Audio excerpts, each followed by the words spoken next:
Okay, so the first Muslim charity I'm going to talk about is Islamic Relief, and they work in the poorest countries within the world.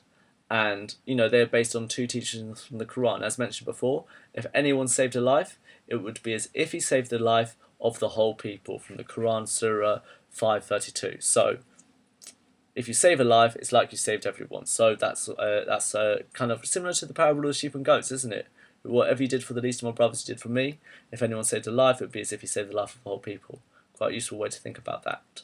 Also from the Quran, those who in charity spend of their goods by night and day have their reward with the Lord. So those people who give money will be rewarded in heaven by God, or rewarded even within this life by God, depending on how you choose to interpret that quote.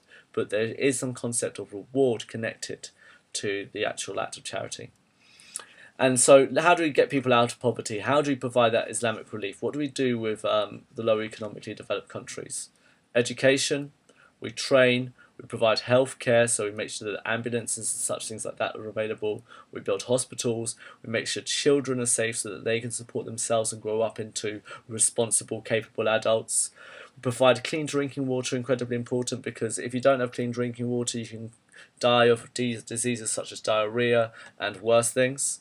You build homes, you build roads, you build infrastructure to make sure that people can take care, can move and drive, for example, to the factory to get their job, or catch good public transport to work their job. So you make sure you've got education, training, healthcare, building hospitals, child welfare, providing clean water, building homes and building roads.